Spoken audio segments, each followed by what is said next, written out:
What's good, everybody? We're back, and today we're going to be showcasing Tom Aspinall. He set off to fight against Curtis Blaydes tomorrow, and there's also a couple other fighters that are going to be fighting, mainly the newly added fighters. So I believe it's going to be Tom Aspinall, Paddy Pimblett, Molly McCann, and Paul Craig, and I'll have all the showcases throughout the next few days, some before the event, some after the event.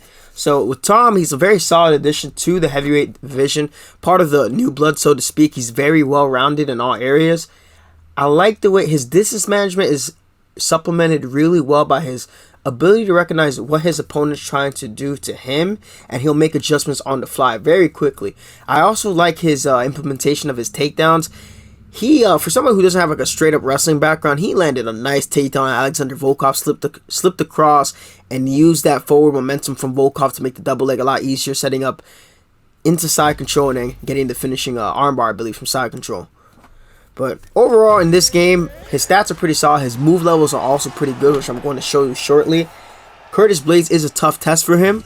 He's mentioned that himself about 10 months ago in the interview. He said that Curtis would be one of his tougher matchups. And it's very rare for a younger fighter to recognize what will be a really tough fight for them without having their ego be in the way of saying that, being able to admit that. So that's very promising stuff to hear from Tom. But his punches are all solid, basically 3 stars all across the board. Calf kicks is level 2, but I'm pretty sure his regular leg kicks are level 3. Well-rounded kicks, you don't see people use body roundhouse kicks too much in heavyweight because the frames take a little bit longer than the lower weight divisions. But if you can find a way to set those up, they do a solid amount of damage. Now, I believe once we get to the ground, a few of the reversals and sweeps, they do not work. I think when I click on them, they're going to only they're just going to freeze. But yeah, he has the turning double legs. I believe he has both options. He's just a solid pick. Yeah, you see that kind of froze right there? But it's all good. Against Curtis Blaydes, he's obviously lost before. He's lost to Ngannou, and he's lost to Derek Lewis. Derek Lewis, he was beating handily on the feet. Ngannou was doing pretty well, and then, he got him by that way into oblivion. And this might be Curtis Blaydes' last chance to be in title contention. And Aspinall is not looking to disappoint a crowd, especially the home crowd over in the UK. So we're going to do one fight. I believe ranked championships on a heavyweight too, so I could probably get some light heavyweight and heavyweight, so I can get some Paul Craig and Tom Aspinall action. So let's get this going. I would have been foolish to think this guy would have chosen Jones. Jones is so annoying to fight because he's kind of like Holloway in the sense that because of how good he is, he can do a lot of work for the... Oh, okay, yeah, this guy's not going to be my friend. A lot of work for other players, especially that goddamn Sutagari. So let's see what we can work here. I took some time to watch Tom.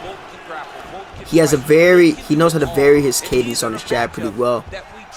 Feints with a purpose to see if his opponent freezes or has like a built-in counter against him. Nice leg kick feints across. He fights very well on the back foot too. I like the way Tom's idol is. I think he's kind of fool around for a little bit, so 5-round fight. Yeah, his idol's really smooth because that teep kick missed.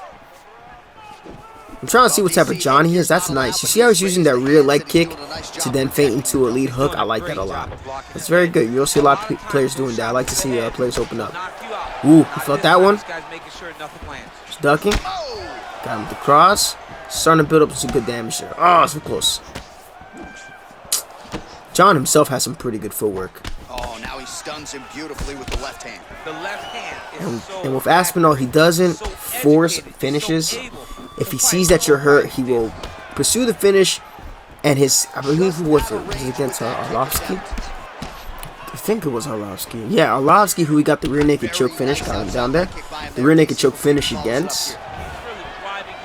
That he unloaded like a crazy 10, 20, 30 punch combo and was just straight up relentless. And once he got to the back, it was pretty much over from there.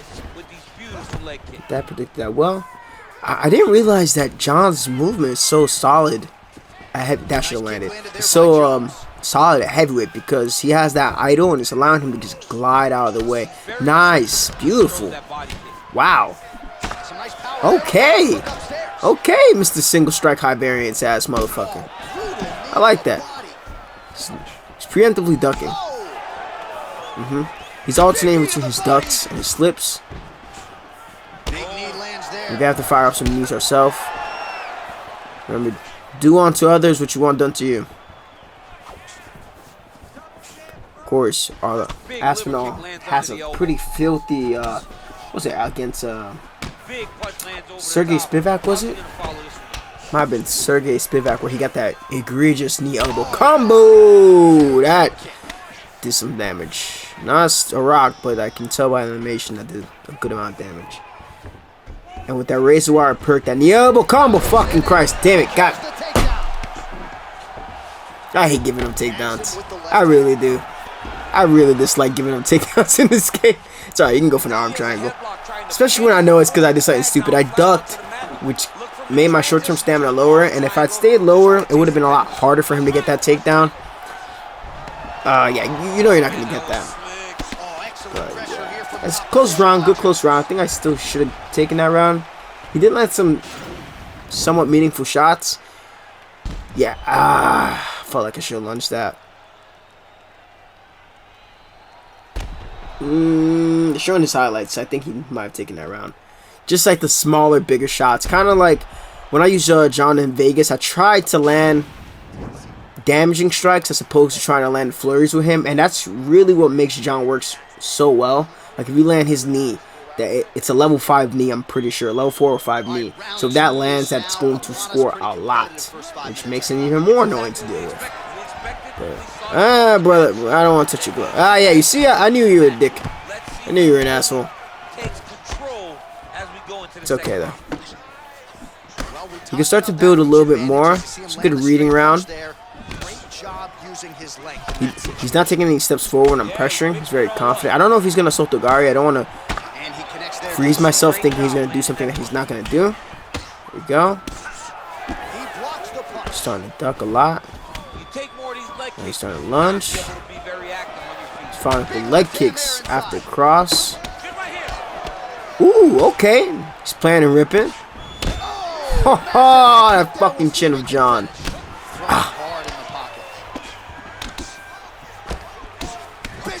Jon has a very underrated chin.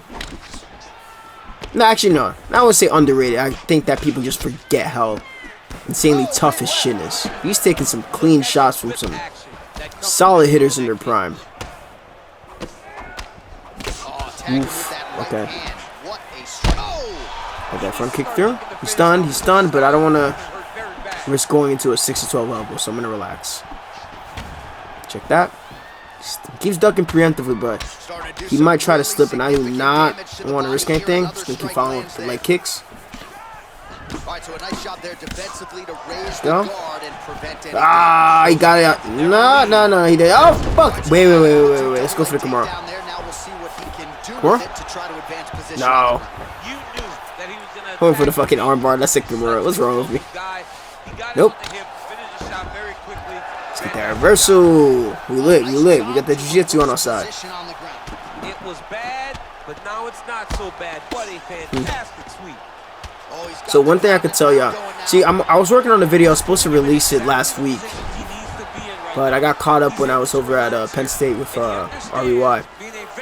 So I didn't get the chance to finish the finishing touches on it. But it's basically, I'm not gonna finish this rear naked choke here. Jon's almost impossible to submit, and this was at 120 ms. Yeah, holy hell. Yeah, that shooting up way too fast. I don't want to really super hard fish for it. I'm just gonna use it as a stall for a bit while I talk. Alright, we're going to deny that. Let's go for it again. Anywho, I had a video idea, and it's going to be like how to be, but what is like a technical player on UFC 4. I was supposed to release that, I think about a month or two ago, a little bit before Vegas, but I just kind of got sidetracked and didn't get around to it. But now that I have a little bit more time on my side, I want to release that video sometime this upcoming week or maybe 2 weeks from now. Because I want to explain concepts, and I want to explain not just my thought process, but what I figured out a lot of really solid players do. And it just kind of comes down to what players see when they fight, and it kind of goes in line with like what fighters see when they fight. So virtually or in real life. So this Jon, what I'm noticing with this Jon is that when he plants and rips, he's waiting for me to finish the end. Look at this fucking asshole. Oh, shit. Oh, fucking block stun. See what happens when I start fucking talking? Fuck off. Asshole. I got block stunned to shit because I slipped into a fucking lead hook and then the cross caught me as I tried to pull. I'm gonna have to watch that exchange back afterwards. Alright, we're gonna have to get a little bit more aggressive here. Not too aggressive, but notice he's firing back when he's at a stamina advantage. And he doesn't have to see my stamina bar to know that he's at a stamina advantage. Yeah, he's panicking about. There we go. Blitz him down. It's gonna help win that back. Excuse me. Catch him down again. Alright, cool. He's gonna give me some breathing room to speak. Anywho, if you know when your opponent throws strikes, there's going to be some amount of stamina that gets used, right? So if you attack around the second or third, now we're taking your ass right back down. It's the second or third strike and you plant and rip, you're going to have a stamina advantage, and usually you might have some type of forward vulnerability that's going to happen to your opponent. That's one aspect I'll say that a player that's technical, that has something in their skill set, would be aware of when they're going to commit to certain actions. Woohoo! One more, let's go! Chain wrestling with Aspinall. Hopefully it doesn't fuck my stamina. His cardio's good, but it hasn't been fully proven yet, so. Ah, fuck. Am I gassed? No fucking way am I gassed from that. Bro, you dead ass? Nice leg kick land. Ay. Okay. Okay. We got a minute 40. Alright, so I won this round. I got a more significant knockdown by the cage. We're just gonna keep. No, we're fine. No need to panic. When he's managed the clock, we're just gonna stall out the clock for this third round so we don't take any more unnecessary damage. And this is something that a smart player would like, would try to do. If you know you're up and there's still more of the fight to go, you're gonna have to try to mitigate whatever damage can come from your opponent.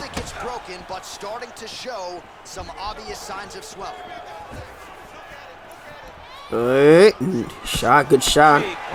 Definitely got me to react there. Stupid me. Body cross. Shades of James Toney. Let's go. Let's get damage there. Even if it's blue through, it's gonna be something. 2, 1. Hold that. Alrighty. Interesting scenario to be in right now, but I think we'll be alright. But anywho, the whole premise of what I was talking about, I slipped into that. Whole premise I'm talking about is having a concept foundation behind whatever you do in the game and how much that translates to whatever your game plan is. And that's basically what the video is going to be about, but a little bit more in depth.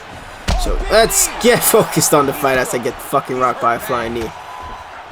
Alright, got him with the elbow. Cheeky slip elbow. See, there's a way that all Jones players play. They have certain strikes that they like to cycle through. I kind of figured out what this guy likes already. And when he's pushing me up against the cage, he likes to... He did it earlier in round 1.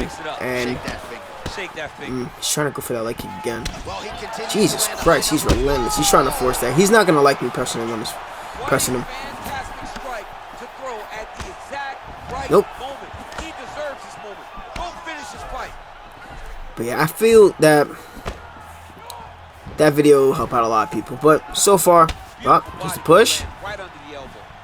There's a second push. Nope. People always work in threes. People like to work in threes. If they go twice to the body, usually the third time they're going to try to go up top. Why he went with a linear strike, I just had a feeling, but we're going to get the KO there.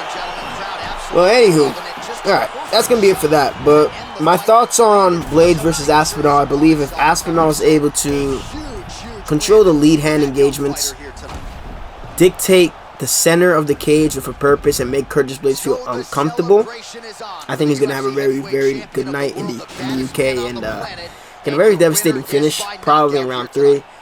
If Blaydes gets going and Aspinall does the service of putting himself back against the cage, he's in for a long night of American wrestling. But that's going to be it for this small little showcase. Hopefully you guys enjoyed that. Romero 17, appreciate all of you. Don't forget to like and subscribe if you already haven't. I'm out here.